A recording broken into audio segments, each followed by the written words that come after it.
Halo guys, salam cerdas laras. Bertemu kembali dengan saya Hyang Wildo. Salam rahayu, salam sehat dan bahagia selalu. Sebulan sudah yang tidak punya kesempatan untuk mengunggah konten baru ke channel Hyang Wildo TV, dikarenakan permasalahan-permasalahan yang bersifat teknis belaka. Nah, selama dalam waktu yang tidak mengunggah apapun, ya kurang lebih sekitar sebulan lebih, dalam waktu yang singkat tersebut banyak hal yang kita alami bersama-sama, kita saksikan bersama-sama. Di mana-mana orang-orang sedang dicekam oleh ketakutan-ketakutan yang sama. Setiap saat kita selalu mendengar berita-berita duka tentang kematian, tentang sahabat-sahabat yang tersahabat kita, teman kita, bahkan salah satu dari keluarga kita. Oleh karena itu, dalam hal ini yang ikut mengucapkan berduka cita dan prihatin penuh kepada mereka yang ditinggalkan oleh sahabat-sahabat salah satu keluarga mereka, yang ditinggalkan oleh orang-orang yang mereka. Saat ini kita semua seolah-olah kita ini sedang dipertontonkan atau diperlihatkan oleh alam tentang kejadian apa yang disebut dengan kematian. Tiap hari kita selalu mendengar berita-berita duka yang disebut dengan kematian. Setiap orang mungkin saja punya pemahaman yang berbeda tentang kematian. Namun, saat ini hampir semua orang mungkin mempunyai perasaan yang hampir sama ketika melihat dan mendengar kematian yang terus-menerus kita dengarkan. Tiba-tiba ada orang dekat kita yang tidak ada, tiba-tiba ada tetangga kita yang tidak ada. Kematian itu seperti dekat sekali dengan kehidupan kita. Dan manusia seolah-olah sedang difokuskan untuk memahami apa itu kematian. Ya, sekalipun demikian, dalam hal ini yang ingin mengunggah konten yang tidak berkaitan dengan masalah wabah yang sedang menjangkiti bangsa ini dan bangsa di seluruh dunia. Tapi yang lebih jauh itu yang ingin berbicara tentang apa itu kematian. Dan mari kita saksikan dialog yang dengan beberapa komunitas yang lain. Kali ini yang diundang ke Mbah Yono, yang kebetulan mereka saat ini sudah berkumpul untuk saling belajar bersama tentang kehidupan dan tentang apa saja. Dalam forum seperti ini kita bisa sharing pengetahuan dan pengalaman. Selamat malam ya. Ya, saya mau bertanya masalah hal spiritual. Ya, sebetulnya apa yang dimaksud dengan spiritual itu sendiri dan tahapan-tahapannya sebagai apa aja? Oke. Permasalahan spiritual mungkin sudah berkali-kali dibahas oleh hampir semua orang, dan definisi tentang spiritual itu menjadi rancu karena tiap-tiap orang punya pemahaman dan pengertian yang berbeda-beda. Oleh karena itu seharusnya kita mampu merumuskan spiritual sedemikian rupa agar bisa membedakannya dengan yang lain yang juga nampaknya berkaitan. Spiritualitas, di sini ada istilah spiritualitas, metafisika, agama. Ya. Ketiga-tiganya berbicara tentang Tuhan, kehidupan, kebenaran, dan lain sebagainya. Ketiga-tiganya yang dibicarakan sama, tentang ketuhanan, tentang kehidupan, tentang kebenaran dan kematian. Agama, spiritualitas, metafisika. Yang membedakan spiritualitas dengan yang lainnya, spiritualitas lebih banyak berbicara tentang hakikat kehidupan. Spiritualitas banyak berbicara tentang apa itu kenyataan, agar setiap orang mampu menyadari siapa dirinya yang sebenarnya. Karena dalam kehidupan ini banyak orang yang tidak sadar terjebak oleh pemikirannya sendiri, pengetahuannya sendiri. Sehingga setiap orang mungkin punya pengetahuan tentang dirinya, apakah pengetahuannya itu benar atau tidak, di situ butuh semacam pembuktian. Maka spiritualitas atau spiritual adalah upaya kita mengenal kembali siapa diri kita yang sebenarnya. Jadi tekanan daripada spiritualitas itu ke sana. Sedangkan agama sedangkan agama sekalipun di sana berbicara tentang Tuhan dan kebenaran, agama lebih banyak berbicara tentang tuntunan-tuntunan pertama yang harus dilakukan oleh manusia di awal kehidupan. Itu agama. Jadi agama lebih banyak berbicara tentang peraturan, tuntunan. Kemudian di sana juga diatur tentang bagaimana moralitas. Sedangkan metafisika, karena metafisika itu seringkali metafisika ini dibicarakan juga. Orang-orang supranatural seringkali menggunakan istilah metafisika untuk pengetahuan mereka. Memang metafisika adalah berasal dari kata meta dan fisika, sesuatu yang melampaui fisika, ya hampir sama maknanya dengan supranatural, ya. Jadi kalau kita bicara tentang metafisika, berarti tidak lepas dari fisika itu sendiri. Jadi ketika kita berbicara tentang metafisika, maka dia masih berbicara tentang hal-hal yang bersifat fisik. Apa keterkaitannya dengan hal-hal yang bersifat fisik? Sedangkan spiritualitas itu sama sekali tidak berkaitan dengan masalah fisik. Dia lebih banyak berkaitan dengan masalah kemurnian. Lalu tahapan-tahapan untuk belajar di spiritual itu apa aja ya? Spiritualitas itu sebetulnya puncak. Puncak. Iya, dia merupakan akhir. Ya, merupakan akhir. Spiritualitas itu akhir. Spiritualitas merupakan cara yang paling akhir bagaimana kita mencapai kemurniannya kembali. Karena yang namanya manusia, ya, ketika dia hidup di alam semesta ini, dia lahir sebagai anak-anak. Otomatis yang namanya manusia, dia punya fase-fase dalam kehidupannya, ya. Ada fase kanak-kanak, ada fase remaja, ada fase dewasa, ada fase tua. Jelas dengan fase-fase yang berbeda semacam ini, kapasitas kemampuan manusia berubah-ubah. Kemampuan pada saat anak-anak, pada saat remaja, dewasa, itu berubah-ubah. Sehingga pengetahuan yang kita berikan pada manusia itu tergantung pada umur atau fase yang sedang dijalankan.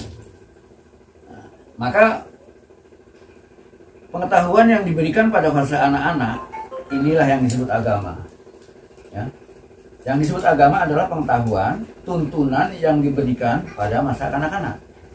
Itu agama. Dan yang disebut agama adalah tuntunan pertama yang diterima anak-anak. Dan tuntunan ini diberikan oleh orang tuanya pada anaknya, bukan oleh agama. Ya. Sekalipun seorang ateis, ya, orang yang tidak percaya pada Tuhan, tetap dia akan mendidik anak-anaknya dengan tuntunan-tuntunan agar anaknya hidup lebih baik. Jadi tuntunan yang diberikan pertama dari orang tua pada anak-anaknya, inilah yang sebetulnya disebut agama.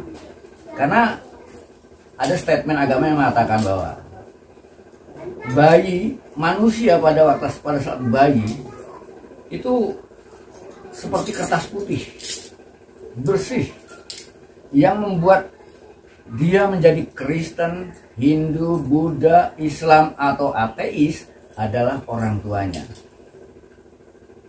Jadi sekali lagi, dogma-dogma yang diterima oleh anak pada saat waktu kecil diterima dari orang tuanya sendiri, bukan dari agama langsung.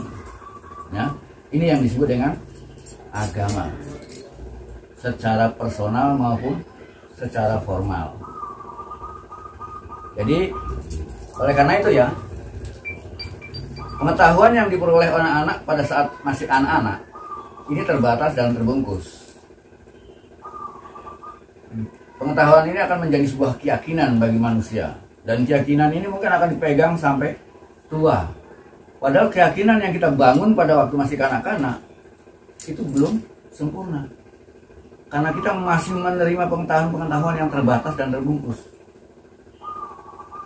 Sehingga kita dalam menghadapi kehidupan ini, kita akan mengalami berbagai macam peristiwa. Kita akan digembleng oleh berbagai macam kejadian-kejadian. Di sanalah terjadi yang namanya proses.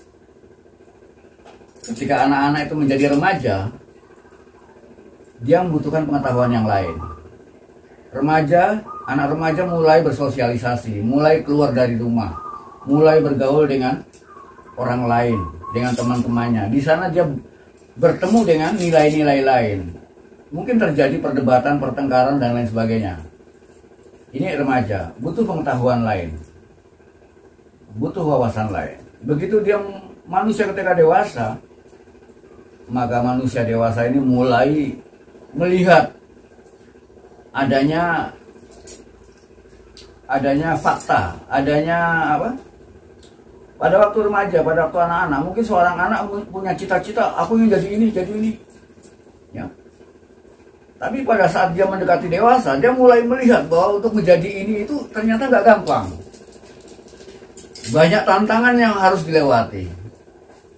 Dan dia kadang-kadang di masa dewasa ini mulai putus asa mungkin, mulai nggak percaya lagi.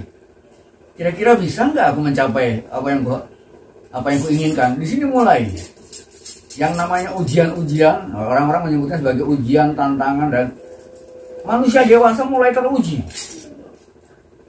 dengan segala macam persoalan kehidupan, entah itu persoalan asmara, pekerjaan, maupun persoalan-persoalan rumah tangga. Ini di masa dewasa. Ya, disinilah manusia mulai mengalami kekacauan. Ada yang putus asa dan lain sebagainya. Nah, di masa inilah dia mulai membutuhkan hal-hal yang bersifat spiritualitas.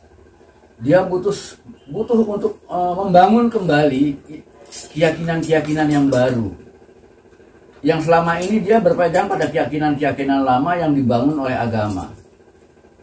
Maka keyakinan-keyakinan yang pertama dipegangnya tidak mampu mengantarkan dia pada satu gerbang yang dia inginkan. Sehingga manusia mulai goyah dengan keyakinannya. Manusia butuh tuntunan baru, manusia butuh penjelasan baru, pencerahan baru, wawasan baru, pengetahuan yang baru.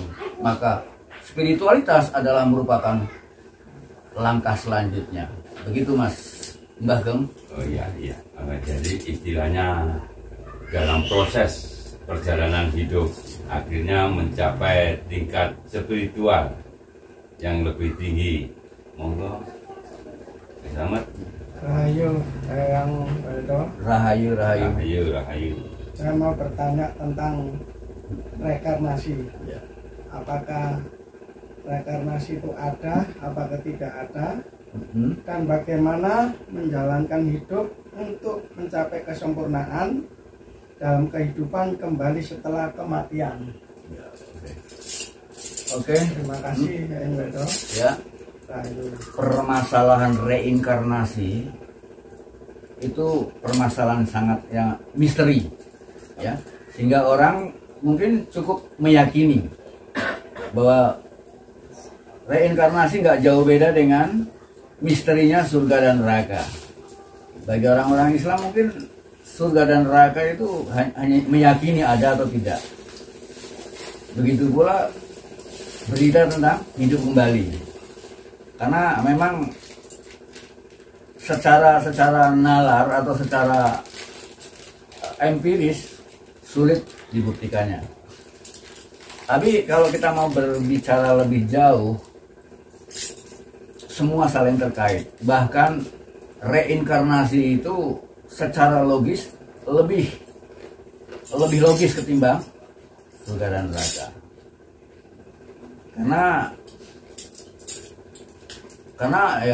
Karena bagaimanapun juga kehidupan kita nggak pernah berhenti, terus berlanjut. persoalan-persoalan yang kita hadapi saat ini tidak terputus pada kehidupan hari ini saja.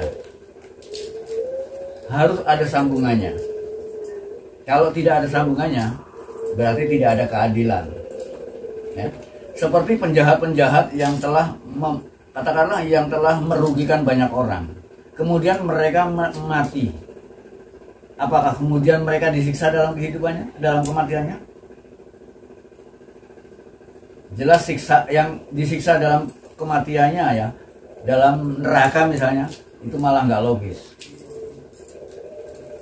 Artinya kalau dia sudah banyak berlaku merugikan orang lain, kemudian hanya disiksa di neraka, tidak ada keadilan. Karena dalam kitab suci yang ada dalam Quran itu, bahwa setiap orang akan mendapatkan balasan yang setimpal. Jadi semuanya akan mendapatkan balasan yang setimpal. Maka balasan yang setimpal harus dialami lewat hidup kembali. Ya. Kalau kita pernah mencuri, mungkin pada kehidupan yang akan datang kita akan dicuri. Misalnya, kalau misalnya balasan itu harus menunggu kelahiran kembali. Karena yang disebut balasan bisa terjadi pada kehidupan kita yang akan datang, ataupun pada kehidupan saat ini juga, tapi 2 bulan kemudian, seminggu kemudian, atau yang akan datang. Jadi tetap balasan itu akan muncul, hanya permasalahan waktu. Bisa saja dalam kehidupan ini juga, atau pada kehidupan yang akan datang. Gitu. Jadi reinkarnasi pada hakikatnya adalah merupakan kelanjutan dari karma yang pernah kita lakukan. Ya, setiap orang akan terikat oleh karma. Karma itu yang akan membuat kita hidup kembali dalam persoalan yang sama. Ya. Jadi apabila kita di sini, ya, apabila kita di sini misalnya punya persoalan yang sama, kita terlibat dalam persoalan yang sama, ya. Kemudian dalam kehidupan ini persoalan ini nggak selesai, maka dalam kehidupan selanjutnya kita akan dipertemukan kembali dalam persoalan yang sama. Begitu. Tergantung persoalan kita ini persoalan yang baik atau buruk. Jika baik maka kita akan kembali menemui kebaikan, jika buruk kita akan kembali menemui keburukan. Bertemu kembali agar persoalannya itu semakin baik, semakin sempurna. Tapi seringkali pada saat kita lahir kembali, bertemu kembali, malah bisa lebih parah. Sehingga manusia terus hidupnya melingkar-lingkar. Melingkar-lingkar. Ya. Mungkin sampai nggak sadar kalau ada seorang musuh, ya, yang kemudian kita bunuh, di kemudian hari dia lahir menjadi anak kita. Padahal itu musuh kita, dulu musuh kita. Begitu lahir kembali, dia lahir jadi anak kita. Lahir jadi anak itu agar maksudnya persoalannya menjadi lebih baik. Tapi justru malah semakin parah. Mungkin anak buandel, jadi buandel kok. Jadi watak-watak masa lalunya akan nampak lagi. Malah mungkin bisa terjadi pertengkaran, dan jangan heran kalau kemudian bisa saja seorang anak bunuh bapaknya sendiri. Itu karena peristiwa masa lalu. Nah, oleh karena itu kita harus cermat dengan keadaan ini. Kita hidup kembali, bertemu kembali dalam rangka untuk membenahi kesalahan-kesalahan kita di masa lalu. Ya. Dan reinkarnasi itu ada. Adanya reinkarnasi itu demi keabadian itu sendiri, ya, demi keabadian itu sendiri. Jadi karena yang disebut jiwa kita, ruh kita ini itu abadi, ya, ruh sampean itu abadi. Ruh yang abadi ini tidak pernah mengalami kematian, tapi dia membutuhkan tubuh untuk hidup. Sedangkan tubuh kita ini terbatas hidupnya. Sehingga untuk melanjutkan kehidupan selanjutnya, dia membutuhkan tubuh-tubuh baru. Tubuh-tubuh yang sesuai dengan keinginannya, sesuai dengan kebutuhan-kebutuhannya. Gitu. Nah, dengan adanya tubuh-tubuh baru itu berarti kita ini merefresh kembali. Ya. Jadi reinkarnasi itu pada hakikatnya seperti tidur. Jadi kematian, ya, kematian itu pada hakikatnya tidak jauh beda dengan tidur. Kalau tidur itu untuk mengistirahatkan tubuh, ya, agar besok bangun tubuh kita segar. Maka kematian itu mengistirahatkan jiwa agar pada kehidupan yang akan datang jiwa kita menjadi baru. Ruhnya tetap lama, jiwa kita menjadi segar kembali untuk menjalani kehidupan yang akan datang. Gitu. Nah, jika kita ingin hidup kita yang akan datang itu lebih baik, maka hindari untuk berbuat karma. Hindari untuk berbuat karma. Gitu. Karena tujuan daripada agama adalah bagaimana kita melepaskan diri dari karma. Bagaimana caranya melepaskan diri dari karma? Orang terikat pada karma karena di dalam kehidupannya, ya, itu selalu terikat pada keinginan. Apapun yang dilakukan oleh manusia yang didorong oleh keinginan itu akan mengikat kita pada karma. Dan kita nggak bisa lepas dari ikatan itu untuk lahir kembali. Itu karma, ya. Jadi karma seperti itu. Jadi kalau kita ingin bebas dari karma, yaitu maka berbuatlah tanpa pamrih, tanpa keinginan apa-apa. Ketika sampean berbuat tanpa pamrih, tanpa keinginan apa-apa, maka sampean bebas dari karma. Ini yang disebut dengan dharma. Kalau dalam Islam ini yang disebut ibadah. Jadi kalau kita berlaku baik, ada keinginannya, ini yang disebut dengan duniawi. Kalau dalam Hindu istilahnya ya karma. Nah, karma itu kalau dalam bahasa Islam yang disebut sunnatullah. Itu karma. Nah, kalau ingin tahu proses karma, mungkin sedikit. Proses karma itu bisa bermacam-macam, ya. Gini, satu contoh lah, sedikit aja. Jadi di Al-Quran sudah dijelaskan juga bahwa setiap orang akan dibalas dengan cara yang setimpal. Jadi gini, kalau misalnya sampean, ya, menolong seseorang, ya, satu contoh ini, ada orang misalnya sedang kesusahan, dia butuh katakanlah pinjaman uang, ya, lalu kita ingin menolong orang ini. Pada saat kita menolong orang ini, pasti kita tanpa disadari, pasti ada semacam keinginan di dalamnya. Nah, aku tolong dia. Barangkali nanti kalau saya nggak punya uang, ada yang menolong saya. Seperti itu. Dan itu tanpa disadari. Nah, orang yang telah berbuat baik semacam ini, kan baik sekali kan, menolong orang. Nah, cara untuk membalas orang ini gimana coba? Dengan agar dia mendapatkan balasan yang setimpal. Cara membalasnya adalah orang ini harus dimiskinkan lebih dahulu agar dia mendapatkan pinjaman. Paham sampai? Ya. Ya. Nah, iya. Ada orang yang menolong karena tabrakan. Orang menolong tabrakan kan baik ya. Terus kalau dia ingin dibalas, berarti orang ini harus ditabrak dulu kan, supaya dia juga mendapatkan pertolongan yang sama. Ya.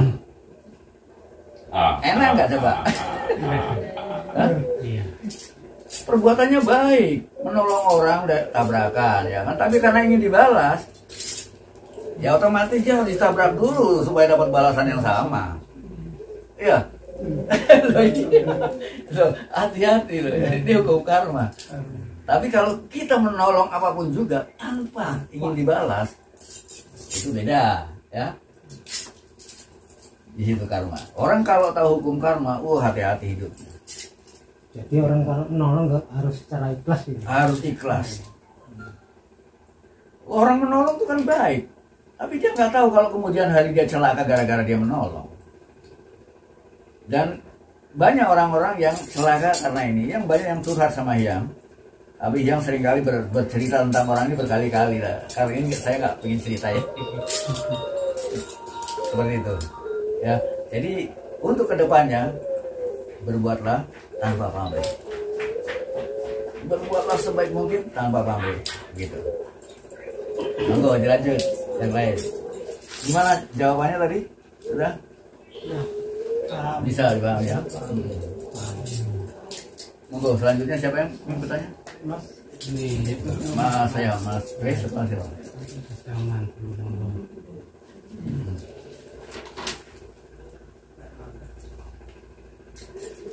Agak sulit didengarkan tadi.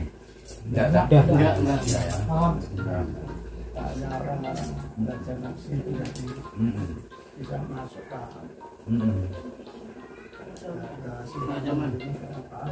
Iya. Bagaimana jalan hidup manusia untuk mencapai kesempurnaan dalam kehidupan, menghadapi kehidupan kembali untuk kembali ke Tuhan. Sebenarnya nggak jauh beda dengan Hampir sama ya kan. Ya, Hampir sama ya kan. Jawabannya pasti hampir sama. Cuma mungkin ada lebih tekanan.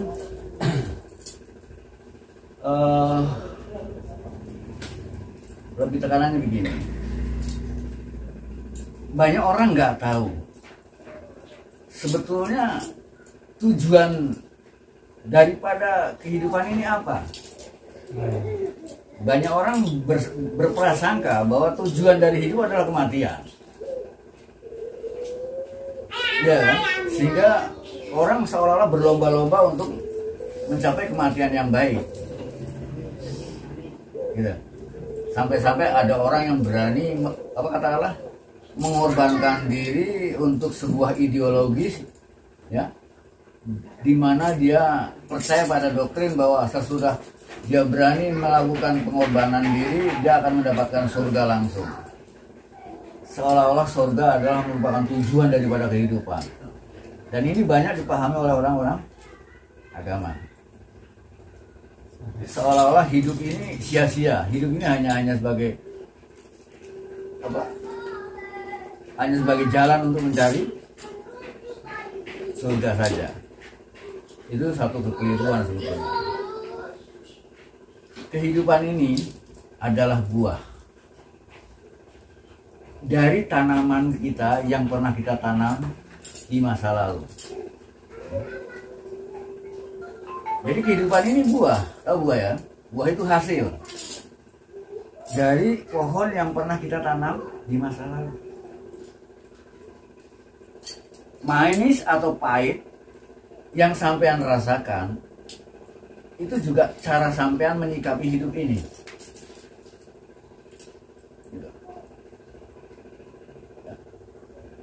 Dan pada saat yang sama, saat ini juga kita sedang menanam, ya? Kita sedang menanam yang buahnya akan kita rasakan nanti. Jadi saat ini kita sedang menikmati buah kita di masa lalu, dan pada saat yang sama kita juga sedang menanam buah yang akan kita nikmati yang akan datang. Maka bagaimana cara hidup yang benar adalah kita berupaya menikmati kehidupan ini, karena tujuan hidup adalah bersyukur, berbahagia. Tapi jangan sampai kita lupa sama tujuan. Makanya kalau ajaran Jawa bilang eling lan waspada. Eling itu artinya ingat pada tujuan. Waspada artinya kita harus hati-hati pada saat menjalani kehidupan ini. kita seringkali terikat atau terjebak pada kesenangan-kesenangan sesaat. Ya. Karena yang disebut kehidupan itu perjalanan. Ya. Kalau kehidupan adalah perjalanan, berarti ada tujuan. Tujuan itu yang disebut kiblat. Ya. Kalau kehidupan itu perjalanan, berarti ada tujuan. Bagaimana kita mencapai tujuan? Nah, di dalam mencapai tujuan tadi, apakah kita harus fokus pada tujuan? Sehingga kita lupa pada perjalanan, sehingga kita tidak bisa menikmati perjalanan. Sama dengan orang kalau misalnya mau ke Jakarta atau dari Jakarta mau ke Surabaya naik kereta. Apa pada saat kita naik kereta kita hanya ingat Surabaya saja? Sehingga kita merasakan perjalanan ini membosankan, kok gak tekan-tekan, karena kita fokus pada tujuan, ya. Nah, perjalanan yang semacam ini salah. Sehingga perjalanan yang sebetulnya berharga menjadi membosankan. Jadi bagaimana kita menikmati perjalanan ini? Tapi di dalam menikmati perjalanan itu jangan sampai lengah dan terjebak pada kesenangan sesaat. Misalnya di perjalanan kita ketemu sama orang yang kita sukai, wah ngajak ngobrol, nah, keenakan gitu kan, diajak mampir ke rumahnya gitu, lalu pada tujuannya nih. Nah di sini. Jadi nikmatilah kehidupan ini tanpa harus ada keterikatan. Tetap eling pada tujuan. Jadi ini kalau dalam Islam disebutnya iman dan takwa. Takwa itu artinya waspada. Takwa itu waspada, bukan takut pada Tuhan. Ya. Tuhan nggak perlu ditakuti, karena Tuhan bukan preman. Ya. Jadi yang perlu kita waspadai adalah diri kita sendiri, pikiran kita sendiri. Gitu. Jadi kita nggak perlu mewaspadai apapun. Ya. Yang kita waspadai adalah pikiran kita, karena semua kejadian yang terjadi yang kita alami semuanya bersumber dari pikiran. Jadi sampai nggak perlu takut apapun terhadap yang ada di luar. Semua kejadian yang sampean alami semuanya bersumber dari pikiran sampean, bersumber dari keinginan sampean. Jadi yang perlu diwaspadai adalah keinginan dan pikiran kita sendiri. Gitu. Waspodo. Jadi bukan, kita nggak perlu mewaspadai yang lain. Kalau sampai naik kendaraan, nggak perlu sampai mewaspadai jalan raya. Tapi niat sampean pada saat berjalan apa? Semua kejadian akan sampean alami tergantung pada niat. Sampean takut polisi, tahu-tahu dicekel polisi. Sampean bilang aman, lancar. Gitu. Ya seperti itu dalam kehidupan ini. Dia sebuah perjalanan yang harus kita nikmati. Tapi jangan membuat kita lengah sehingga kita mencapai tujuan. Karena apa yang kita capai dalam tujuan itu ada dalam perjalanan. Ya, itu yang dalam cerita Sugoko katanya ya, kitab suci itu katanya ada di sana. Tapi ternyata yang disebut kitab suci adalah kisah perjalanan kita sendiri. Maka perjalanan ini harus kita nikmati kan? Karena itulah isinya kitab suci. Loh, kalau sampai di tujuan nggak bisa menikmati, sampai di sana ditanya gimana tadi kesan-kesan membosankan gitu, nggak ada kesan apa-apa. Nah di situ kita nggak mengukir dalam kehidupan kita seperti itu. Iya sama-sama. Ini yang beda. Selamat malam. Rahayu. Ini mau tanya sedikit. Nah, pertanyaan ini mungkin ya masuk akal atau tidak, saya sendiri juga kurang tahu. Makanya tanyakan. Hakikat kehidupan dan hidup itu sendiri. Manusia ini kan pada dasarnya ini termasuk alam hewan seisinya. Diciptakan oleh Sang Yang Benang. Ini tujuan dilahirkan ke dunia ini semata-mata untuk apa? Nah ini terutama manusia, tujuan dilahirkan di dunia ini. Itu yang saya tanyakan. Ya. Sebetulnya jawabannya sudah hampir serupa, ya, hampir serupa. Cuma kita lanjut lagi. Jadi apa tadi tekanannya? Manusia diciptakan ini ke dunia ini, tujuan yang pokok itu apa Ya. untuk manusia? Jadi itu kalau sendiri? tadi menurut uraian Hyang tadi, Iya. tujuan daripada hidup ini adalah berbahagia, bersyukur. Jadi dalam kitab-kitab suci itu kita seringkali menemui statement yang mengatakan bahwa tidak aku ciptakan alam semesta ini agar manusia itu bersyukur kepadaku. Bersyukur kepadaku itu dalam arti yang real adalah berbahagia. Nah, itu idealismenya di sana, ya. Jadi tujuan daripada hidup adalah berbahagia. Tapi fakta yang sering kita temui, kenyataan, ya. Jadi pada prakteknya seringkali manusia menemukan penderitaan, kesusahan, kegagalan, ya. Nah, kalau kita banyak menemui hal-hal yang katakanlah di luar harapan-harapan kita. Padahal tujuan hidup manusia kalau kita selidiki adalah mencapai kebahagiaan, bersyukur. Tapi dalam perjalanannya manusia seringkali mengalami penderitaan dan lain sebagainya. Kesalahan ada di mana? Gitu. Dan manusia seringkali beranggapan bahwa semua kejadian yang kita alami, seringkali kita beranggapan itu sudah takdir, sudah kehendak. Seringkali seperti itu. Padahal apapun yang kita alami, semuanya nggak jauh dari keyakinan kita sendiri. Semuanya tidak jauh dari pengetahuan kita sendiri. Semuanya tidak jauh dari pengalaman kita sendiri. Jadi banyak manusia yang terikat pada keyakinannya, terikat pada pengalaman dan pengetahuannya, sehingga dia dibatasi oleh yang semacam itu.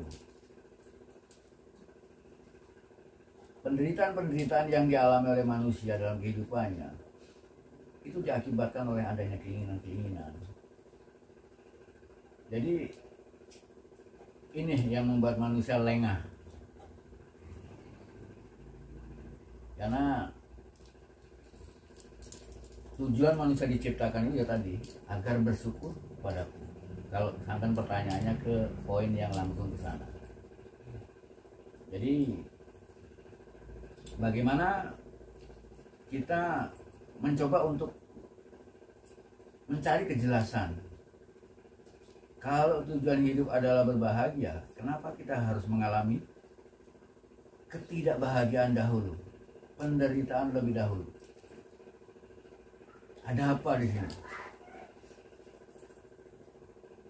Disinilah sudah menjadi watak manusia. Manusia kalau belum mengalami sendiri, gak enak. Manusia itu seperti seolah-olah saya harus membuktikan sendiri. Gitu kan? Contoh aja, misalnya ada orang, contoh aja, dia senang pada sesuatu. Mungkin bagi orang itu kesenangannya menyenangkan sekali, sekalipun kesenangannya mungkin bisa merugikan. Ya, andai kata kita memberi apa, mengingatkannya, coba kamu jangan biasakan yang semacam itu, mungkin dia tidak akan mendengarkan. Kalau dia belum membuktikan sendiri misalnya, mungkin pembuktiannya setelah dia ada kejadian. Wah, setelah ada kejadian yang dia rasakan nyata, baru dia bisa berhenti. Jadi manusia kalau belum membuktikan sendiri, nggak mau berhenti. Manusia cuma bisa menasehati. Orang lain hanya bisa menasehati. Kita kadang-kadang merasa belum apa-apa. Tapi kalau udah terjadi, sudah terasa, barulah kita menyadari kekeliruan kita di mana. Jadi nggak enak rasanya kalau manusia mengalami kesenangan kalau tidak lewat penderitaan lebih dulu. Manusia rasanya kurang enak makan kalau belum lapar. Manusia rasanya nggak enak merasakan kaya kalau belum menderita. Jadi manusia itu seperti seolah-olah siap untuk menderita, untuk mendapatkan kenikmatan. Jadi manusia itu nggak bisa merasakan enaknya makan kalau belum lapar. Jadi semacam sudah watak dari alam, gitu. Jadi manusia itu ingin merasakan nikmat. Kenikmatan itu tidak akan dicapai kalau kita tidak kekurangan. Maka itulah manusia. Untuk menikmati sesuatu, dia harus kurang dahulu. Nah, bagaimana kita? Ya, kita kalau nggak lapar nggak bisa menikmati makanan. Ya, itu sedikit. Sebetulnya jawaban pertanyaan pertama ini hampir satu tema. Iya. Ya, hampir satu tema. Cuma ya bagus, asik. Bagaimana? Ada pertanyaan selanjutnya atau jawaban tadi bagaimana?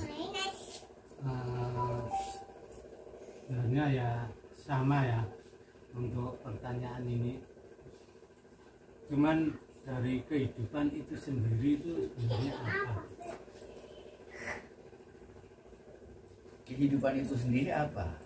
Wah, ini pertanyaan yang kehidupan itu sendiri ya berbahagia, mengabdi pada, kalau kita yang percaya ada Tuhan ya mengabdi pada Tuhan. Nah, cuma persoalan Tuhan bisa dipahami macam-macam ya. Kalau orang-orang agama, kita hidup mengabdi pada Tuhan. Tuhan itu kan hanya satu konsep. Tapi konsep Tuhan itu mewakili banyak hal. Ya. Jadi semua yang dirindukan oleh manusia, semua yang diinginkan oleh manusia itu ada pada konsep Tuhan. Jadi Tuhan sebagai gagasan yang mampu mewakili semua idealisme yang diinginkan oleh manusia. Jadi Tuhan itu di sana. Dia hanya istilah ya. Istilah untuk mengatakan ada sesuatu yang absolut yang dicari oleh manusia, yang dibutuhkan oleh manusia, yang berdiri sendiri. Kita bisa menyebutnya Tuhan. Dan dengan sebutan-sebutan yang lain. Kalau misalnya ada orang ateis nggak percaya Tuhan, ya, misalnya ada orang ateis nggak percaya Tuhan, kan? Dia kan hanya nggak percaya dengan istilah Tuhan saja, ya kan? Dia hanya tidak percaya dengan istilah Tuhan. Kalau kita mau selidiki, sebab kalau kita tanya orang-orang yang semacam itu, kalau sampai nggak percaya Tuhan, misalnya kita tanya sama mereka ya, lalu dalam kehidupan ini apa yang sampean cari? Dia pasti punya jawaban kan? Yang saya cari ya kebahagiaan, yang saya cari ya cinta. Nah, kebahagiaan dan cinta itu adalah nama lain dari Tuhan.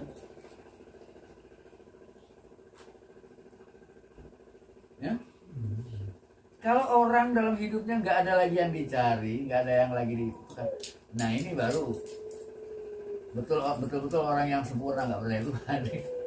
Kalau dia masih ada yang dirindukan, ada yang dicari, berarti ada sesuatu yang absolut dalam kehidupan itu yang harus dia capai. Nah, sesuatu yang absolut yang harus dia capai, inilah Tuhan. Ya. Jadi seperti itu. Jadi kita nggak perlu risau dengan orang-orang yang merasa ateis. Dia hanya nggak percaya dengan istilah Tuhan. Dan bagi orang yang percaya Tuhan, mereka pun punya nama sendiri-sendiri tentang Tuhan yang dipercayainya, ya kan? Orang Hindu, orang Kristen, orang Buddha, masing-masing punya nama sendiri-sendiri dan mereka terjebak oleh nama-nama, gitu. Terjebak oleh nama-nama. Oleh karena itu, Kalau kita mampu memasuki wilayah spiritualitas, kita tidak hanya mengenal Tuhan dari namanya, tapi kita harus mencapai Tuhan dari kenyataannya. Ada nggak Tuhan itu? Kita harus membuktikannya. Nah, semua yang Hyang katakan omong kosong. Ya, semua yang saya katakan boleh dibilang omong kosong. Kenapa? Kalau sampean sendiri belum bisa membuktikannya, kan omong kosong. Kalau yang bilang Tuhan itu ada, kan omong kosong.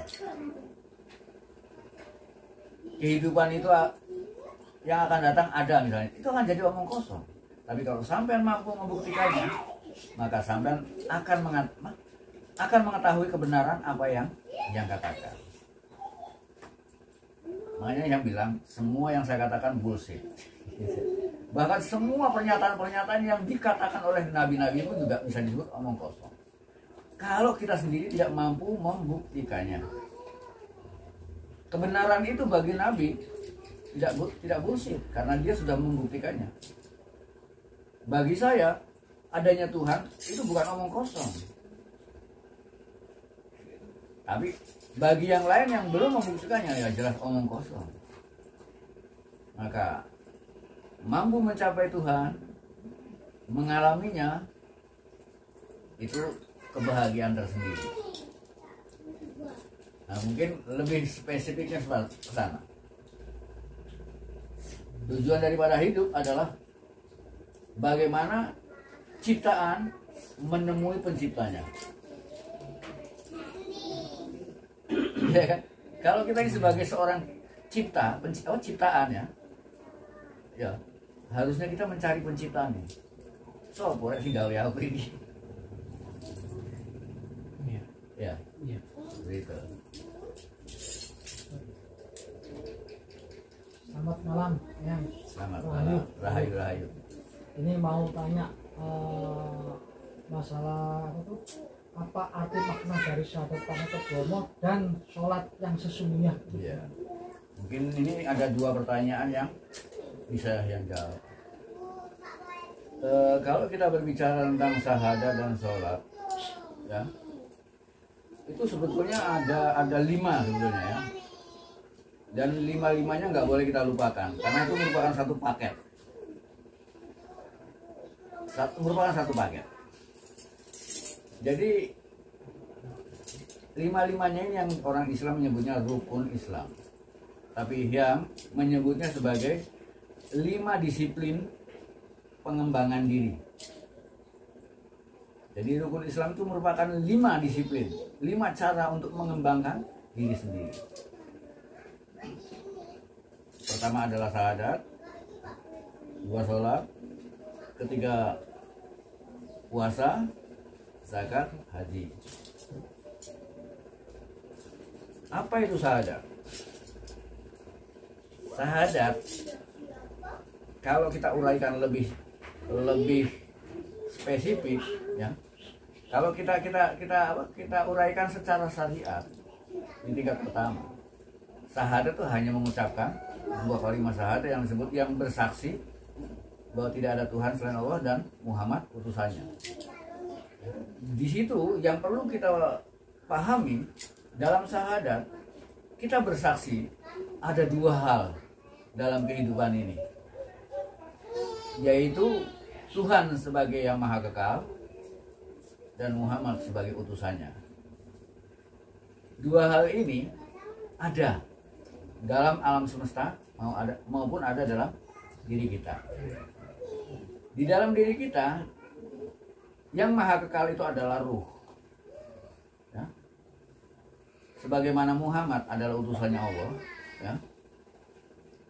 Muhammad adalah tugas Muhammad adalah merealisasikan apa yang menjadi kehendak Allah, ya. Dalam diri kita ada ruh dan tubuh. Tugas tubuh adalah merealisasikan apa yang menjadi keinginan ruh.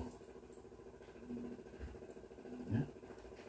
Jadi tubuh kita nggak jauh beda dengan Muhammad.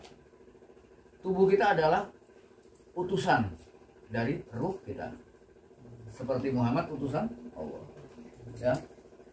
Nah, tugas Muhammad adalah menjalankan kehendak Tuhan. Maka tubuh kita seharusnya menjalankan kehendak ruh kita. Tapi seringkali manusia lupa bahwa tubuh kita seringkali bergerak bukan oleh karena ruh, tapi digerakkan oleh karena nafsu. Tubuh kita seringkali bergerak karena nafsu, bukan karena ruh. Gitu. Maka kalau kita sudah menyadari adanya dua dalam kehidupan ini, ada yang bergerak dan ada yang tidak bergerak. Yang tidak bergerak adalah Tuhan itu sendiri, atau yang kekal itu adalah Tuhan, dan yang bergerak adalah pengejauhan tangannya. Seperti komedi putar. Dalam kehidupan ini sebetulnya nggak jauh beda dengan seperti komedi putar. Atau kalau orang Jawa bilang apa, yang muter-muter namanya cakra. Seperti cokro manggilingan, seperti. Nah ya, kehidupan itu seperti cakra. Ada pusat, ada yang berputar. Kalau kita lihat komedi putar, tuh lihat ya. Yang kelihatan kan yang berputar. Tapi komedi itu bisa berputar karena ada tiang penyangga yang tidak berputar. Ya kan? Tiang penyangganya nggak kelihatan kalau dari luar.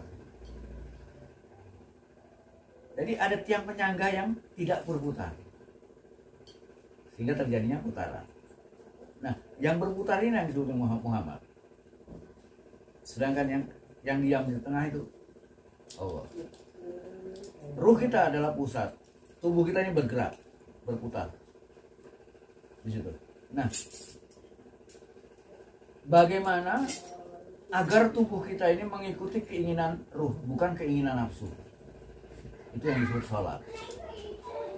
Sholat adalah menyelaraskan tubuh kepada ruh, menyelaraskan gerak tubuh ke dalam keinginan ruh, sebagaimana Muhammad berusaha untuk merealisasikan kehendak Tuhan. Nah, harusnya kita mulai menyadari bagaimana agar tubuh kita ini selaras dengan ruh kita, sehingga terjadi putaran yang selaras. Di sini itu sholat. Ya.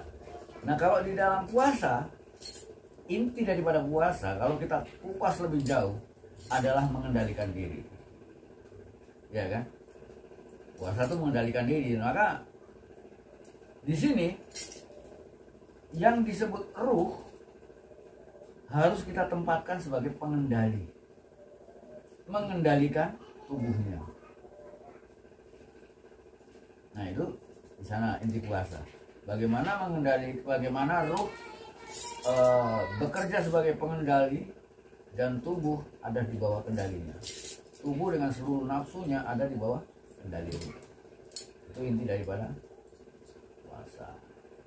Sedangkan zakat, inti daripada zakat adalah membersihkan diri. Jadi inti yang paling puncak dari zakat adalah bagaimana membersihkan diri kita dari yang bukan diri kita.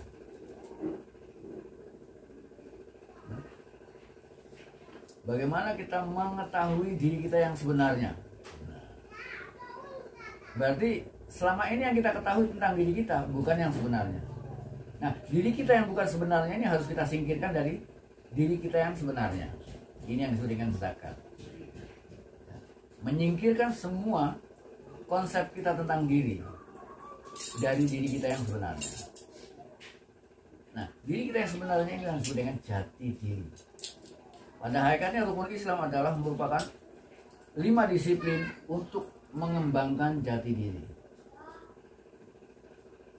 Nah, sedangkan haji itu artinya kembali ke pusat, kembali ke dalam, kembali ke jati diri. Tapi kita harus tetap bergerak ya, sebagai jati diri. Tubuh kita merupakan perwujudan dari jati diri itu sendiri. Apa yang kita lakukan adalah merupakan kelakuan dari jati diri itu sendiri. Jadi tidak ada perbedaan antara yang nampak dengan yang tidak nampak. Disinilah yang disebut haji. Ada kesatuan. Di sana ada koneksi. Itu yang yang disimbolisasikan dengan sa'i, ya kan? Dalam sa'i itu di sana ada ascending dan transcending. ya. Ada istilahnya kembali ke pusat, itu yang disebut dengan sentrifugal. Kemudian mengarah keluar, itu yang disebut dengan sentripetal. Ini transcending, ascending, ya. Jadi garis luar raga kita atau tubuh kita harus tetap berputar dalam garis edarnya, tetap berpegang pada sumber gravitasinya. Roh kita ada merupakan sumber gravitasi dari tubuh kita, sehingga di sana tubuh kita tetap ada di dalam garis edarnya, tetap berpegangan pada pusat. Di sini esensi dari haji. Nah, orang kalau sudah mencapai sampai kelima-limanya, maka dia akan menemukan diri yang sebenarnya, dalam kesempurnaan yang sebenarnya. Orang ketika mencapai titik kesempurnaan, dia tidak lagi disebut manusia, dia disebut Muhammad kalau dalam Islam, atau disebut Buddha, disebut Siwa atau Avatar. Sebutan Muhammad, Buddha, Siwa, Avatar, Nabi, Rasul itu menunjukkan adanya kesempurnaan yang sudah dicapai. Muhammad itu artinya orang yang terpuji, orang yang sudah mencapai prestasi, mencapai jati dirinya. Begitupun makna daripada Buddha, Avatar, dan semua julukan-julukan. Jadi orang spiritualis jati adalah nabi-nabi itu, karena mereka sudah mencapai titik sempurna. Mereka sudah tidak bisa disebut manusia lagi, karena yang disebut manusia adalah binatang. Yang disebut manusia itu masih budak daripada ego dan pikirannya sendiri, ya. Oleh karena itu manusia ditugaskan untuk membebaskan dirinya dari perbudakan dan penjajahan oleh pikiran dan nafsu-nafsunya. Maka orang yang mampu mencapai ini, itu yang disebut moksha. Moksha adalah merdeka dari perbudakan. Moksha adalah bebas dari segala nafsu. Kita mampu menjadi penunggang, bukan yang ditunggangi. Itu inti daripada. Nah, monggo yang lainnya. Sahaja tadi ya, sahaja. Sampai tadi tanya apa lagi?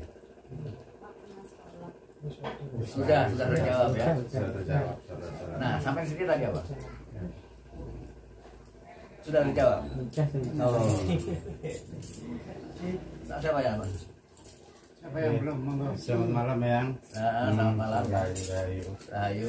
Tadi sudah dijelaskan tentang penyelarasan antara ruh dengan raga. Supaya penyelarasan antara ruh dengan raga itu gimana ya caranya supaya bisa menyelaraskan? Jadi yang kita selaraskan bukan ruh ya, yang kita selaraskan adalah tubuh ke dalam ruh. Ruh ya. Ya. Untuk menyelaraskan ruh ke dalam tubuh, di sana akan terjadi dialog bagi orang yang sudah mampu melakukan proses penyelarasan, ya. Karena ruh dan tubuh ini dua yang berbeda, ya, dua yang berbeda. Mereka harus mampu berdialog, karena mereka berdua dalam pengertian yang baru, mereka tidak saling mengenal. Dalam artian gini, ruh punya keinginan, ya, tapi tubuh belum tentu mampu melakukan apa yang diinginkan oleh ruhnya. Ruh pun juga tubuh juga belum tahu apa yang diinginkan oleh ruhnya. Di sana ada semacam dialog ruh dan tubuh. Ketika ruh dan tubuh ini mencoba berdialog, maka muncullah yang disebut jiwa. Jiwa ini muncul kemudian ketika terjadi, ketika menginginkan adanya dialog. Ya, jiwa itu sebagai jembatan yang mampu menjembatani dialog antara ruh dengan tubuhnya. jiwa ini akan mengalami perkembangan. Karena semakin hari dialog antara ruh dengan tubuh ini akan membuat jiwa kita berkembang. Nah, proses pertumbuhan jiwa ini yang disebut dengan kesadaran. Maka kesadaran itu bertingkat. Ada kesadaran 1, 2, 3, 4, 5 sampai 7. Sampai ada kesadaran yang tertinggi. Nah, kesadaran yang tertinggi inilah titik mencapai sadar sebagai ruh. Ya. Contoh gini ya, bahwa ada dialog antara ruh dengan tubuh itu contoh gini. Contoh seorang, contoh gini. Contoh seorang pelukis misalnya. Kita contohkanlah seolah-olah hubungan antara Tuhan dengan manusia itu seolah-olah dengan pikiran dengan tangan. Ya. Antara ruh dengan tubuh seolah-olah pikiran dengan tangan. Katakanlah dalam pikiran seorang pelukis ada keinginan dia ingin melukis sesuatu. Wah, aku ingin melukis ini di sini ya. Tapi kan dia kan butuh tangan untuk merealisasikannya, ya kan? Tapi ini kan nggak tahu tanganku mampu nggak menggambarkan apa yang dia inginkan, mampu nggak di sini? Nggak tahu kan? Oleh karena itu dia mengatakan, aku coba. Nah, kan tanganku mencoba, ya kan? Mungkin orek-orekan. Kemudian dia akan menilai, belum persis. Terus dicoba lagi, belum, masih jauh. Nah, di sini ada dialog. Dan terus-menerus terjadi dialog di sana antara apa? Semuanya mencoba. Sampai pada akhirnya menemukan keakuran. Ya, ini yang dicari betul itu. Di sana. Jadi lewat dialog terus-menerus setiap hari. Dan sebetulnya manusia tanpa disadari di dalam dirinya terjadi dialog antara ruh dengan tubuhnya. Dan itu bisa kita sadari pada saat kita sendiri, saat kita merenung, saat kita sendiri, saat di sana terjadi dialog. Nah, dialog yang terjadi di dalam diri kita sendiri itu yang disebut dengan berpikir. Ya. Jadi dialog yang terjadi di dalam diri kita sendiri itu yang disebut dengan berpikir. Berpikir itu artinya berdialog dengan diri sendiri. Sedangkan berdialog itu berpikir dengan orang lain. Kan gitu. Ya.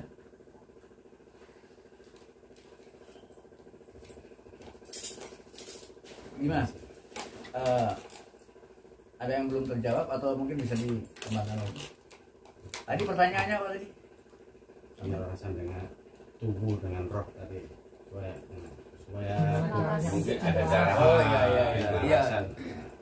Ya tadi kan ya, saya yang tuh takutnya belum terjawab gitu kan, ada pertanyaan yang lebih. Jadi ya tadi sudah yang uraikan kan.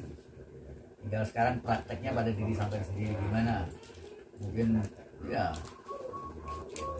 Karena ketika terjadi keselarasan antara ruh dengan tubuh itu menghasilkan kepuasan, kesehatan.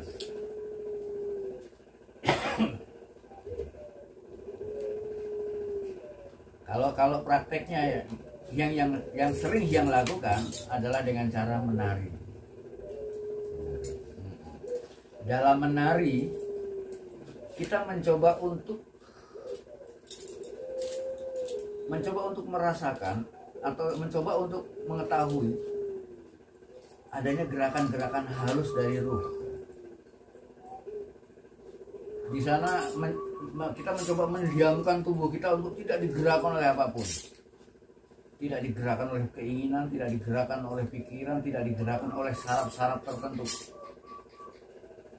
Dan betul-betul digerakkan oleh sebuah kemurnian. Tapi dalam melangkah kita menerima gerakan dari ruh, kita mencoba untuk mengarahkan ruh agar bergerak pada gerakan yang kita inginkan. Gitu, itu langkahnya di sana. Jadi kita tidak membiarkan ruh menggerakkan kita sebebasnya dia. Karena takut kalau tubuh kita tidak mampu mengikuti keinginan ruh, maka ruh harus kita arahkan. Gerakan aku, tapi dalam gerakan seperti ini. Kalau kita biar gerakan aku seenakmu itu, wah, bisa lepas kita. Nah, disitulah kita juga harus mengajak ruh untuk mengikuti kemampuan tubuhnya dalam mengikuti gerakannya. Nah, itu lewat tarian. Itu yang sering yang lakukan dan yang sering yang ajarkan pada yang lain. Oleh karena itu, dalam meditasi yang ajarkan ada lewat tarian. Jadi saat yang menari, saat kita menari, saat itulah kita meditasi. Justru semakin dalamnya meditasi kita, semakin keras gerakannya dan semakin jelas. Jadi tarian itu sudah merupakan indikasi bahwa kita sudah masuk ke wilayah atau ke gelombang yang lebih dalam. Nah, tarian itu sendiri sudah merupakan sholat. Artinya sudah merupakan penyelarasan antara tubuh ke dalam ruhnya.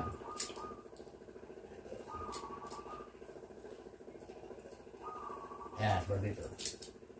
Gimana? Mau diteruskan apa sudah kita hentikan? Saya rasa cukup ya. Cukup ya? Oke gitu. Kalau gitu semoga dialog kita kali ini bisa memberikan pengetahuan yang baru buat kita semua. Dan syukur-syukur bisa merubah kita, merubah kehidupan kita, merubah peruntungan kita, dan membuat kita semakin lebih baik dalam hidup ini. Amin. Halo guys, dalam konten kali ini yang ingin mencoba membuat konten yang sedikit panjang.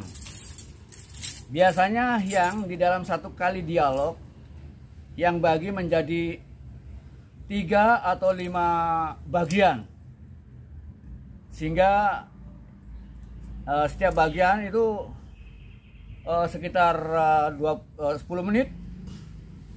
Nah, kali ini yang mencoba untuk dalam satu kali dialog ingin semuanya yang jadikan satu konten. Nah, yang berharap para tandapan semuanya yang mengikuti channelnya Hyang, jika dengan cara ini mungkin semuanya merasa lebih baik, yang akan melakukannya dengan cara seperti ini. Selanjutnya yang akan membuat konten-konten yang panjang dan tidak akan dibagi-bagi. Tapi kalau kalian mungkin lebih suka dengan satu dialog dibagi menjadi beberapa bagian, maka yang akan melakukannya. Monggo silahkan sampean memberikan komen di bawah ini, ya. Bagaimana dengan konten-konten yang sajikan? Apakah lebih suka dengan penuh atau dibagi-bagi? Monggo kontennya, dan jangan lupa subscribe, like, dan komen, ya. Komen. Itu yang tunggu supaya lebih hidup hubungan kita. Salam Rahayu.